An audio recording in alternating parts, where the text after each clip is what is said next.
रुंसारि कनकेश्वर नार्जारिनि 82थि जोनोम सान फालिदों एबसुआ।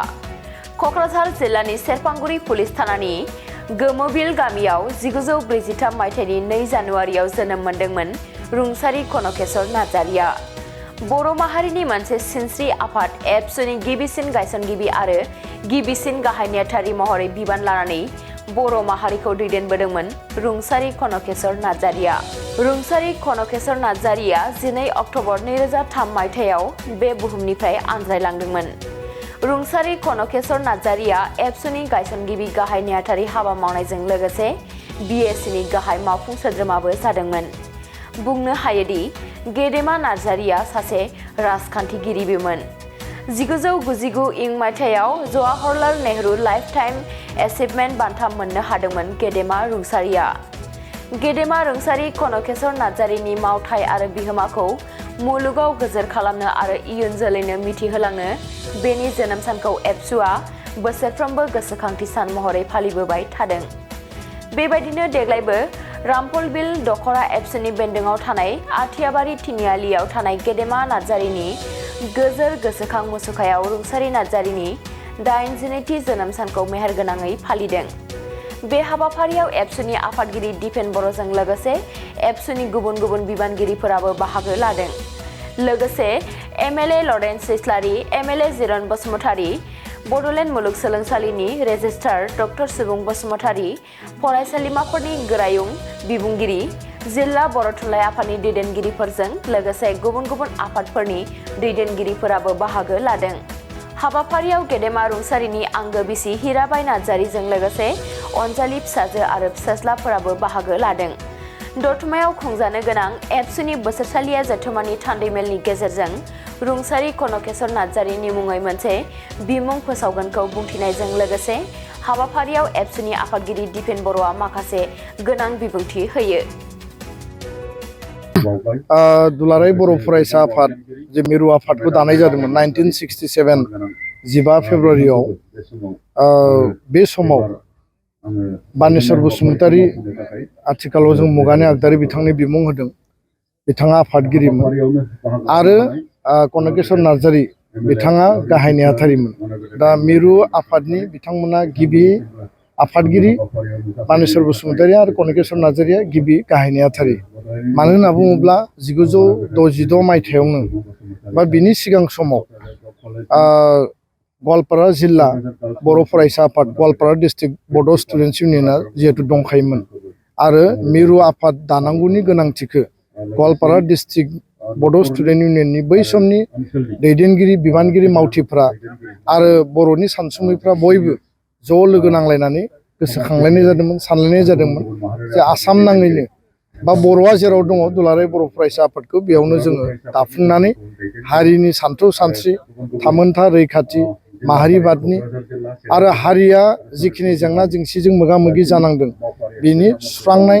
आरो जौगानायनि बा राजखान्थियारि, रांखान्थियारि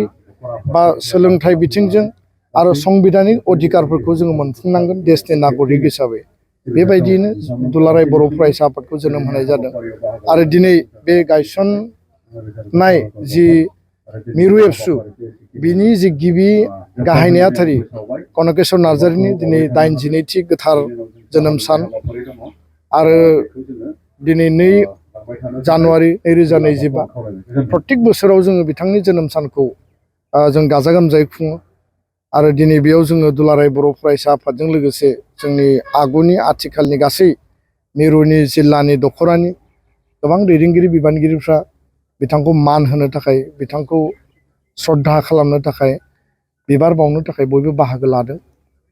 बिथांनि सोरगोआरि जिउमानि आलो गोजोननि थाखाय आफा इसोरनि खाथियाव आरज गाबबाय आरो बिथाङा थांना थानाय समाव हारिनो जिखिनि कन्ट्रिबिउसन होबाय, सासे गोथौ मेलेमनि राफोद माने सिद्धान्तनि माने थांखि लाग्रा, हाबा मावग्रा सासे गोख्रों सुबुंमोन आरो बिथांनि माने आंगो बिसि हिराबाइ नार्जारि बिथाङा दिनै जोंजों दङ। बिथांनि मुसुखायाव बिबार बावजेनगिरि हिसाबै बाहागो लादों। बिथांनिफ्रायबो जों गोबां खोथा सम सम जोङो मिथिबोदों, सावरायदों आरो जिफोर बाथ्राखौ थांनाय समाव जोङो माने मावनानै हारि दानाया मालाबाबो कमप्लिट जानाय नङा आरो बिथांमोनखौ जुदि इयुन जोलैया बावोब्ला हारिया इनकमप्लिट जागोन हारिया आसखान्दा जागोन दा बेखायनो जोंनि दैदेनगिरिफोरखौ जों अराय गोसोखांनानै मोजां खामानि मोजां साननाय मोजां थांखि मोजां हाबाफारिफोरखौ जोङो जुगामि खालामनांगोन गोजोन्थों मोनसेखौ जों बिथांनिफ्राय जोङो खोनासंनो मोननानै थारैनो हारि दानायनि बिथिङाव बे थुलुंगानाय जोंनि गेजेराव लाबोदों दा बेखायनो कनकेश्वर नार्जारिया गिबि गाहाय नेहाथारि उननि समाव बर' हारिनि राजखान्थियारि समाज बिथिंनि जिउआव बिथाङा मैखोम बिफाव लाबोदों बड'लेण्ड सोमावसारनायावबो बिथांनि मैखोम रल दङ बड'फा उपेन्द्रनाथ ब्रह्मआ जि समाव बड'लेण्ड आलादा रायजोनि आन्दलन जागायदोंमोन आरो सोमावसारनायनि जों दुं दुं हाव हाव थासारियाव जोंनि दैदेनगिरिफ्रा बयबो बड'फाखौ मदद होदोंमोन आरो उनाव कनकेश्वर नार्जारि बिथाङा BAC नि बड'लेण्ड अट'नमास काउन्सिलनि चिफ एक्जिकिउटिभ मेम्बार CMबो बिथाङा जाफैदों दा बेखायनो कनकेश्वर नार्जारिया गावनि जिउआव हारिनि थाखाय जिखिनि मोजां खामानि मावनानै गालांबाय आरो बिथांखौ जोंहा मान होनांगौनि मोनसे बिबान दङ इयुन जोलैनो बिथांनि मोजां हाबाफारि मोजां थांखि आरो हारिनि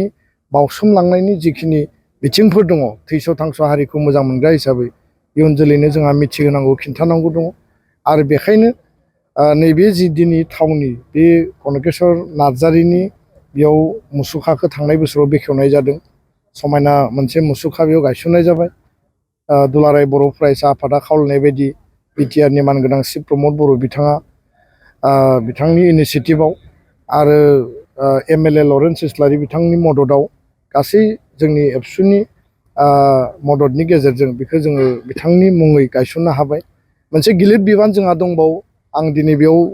फोरमायदों बयनिबो दुलाराय बर' फरायसा आफादनि जानानै फैबाय थानाय दतमा जुथुमा 57 जि बोसोरसालिया जुथुमायाव डेलिगेट हाउसनि गेजेरजों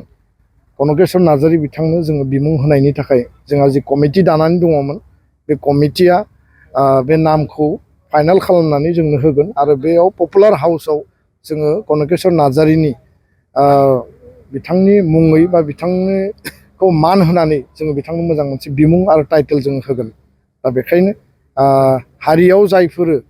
गावखौ बावसोमनायनि गेजेरजों हारिनि थाखाय हाबा मावलांबाय बिथांमोनखौ जों गोजौ मासियाव दोननानै जेब्लाबो हाबा मावनांगोन आद्रा जिखिनि जोंहा थांखि दंबावो आद्रा जिखिनि इस्युसफोर दङ 2025नि गेजेराव आरो इयुनाव फैबाय थानाय समाव बोसोरफोराव मावफुंजोबलांनांगोन आल्टिमेट बड'फाया जि गेरेमसा माहारि दानायनि बाथ्रा बुंदों आल्टिमेट मोनसे सलुसननि जि बाथ्रा बुंदों जोङो बेसिम दावखोबोबाय आरो कनकेश्वर नार्जारि बानेश्वर बसुमतारी बा बड'फा उपेन्द्रनाथ ब्रह्म गोबां बेबायदि गागि मेंनो रोङै मावथि दैदेनगिरिफोरनि थाखायनो बर' हारिया दिनै गावनि आथिङाव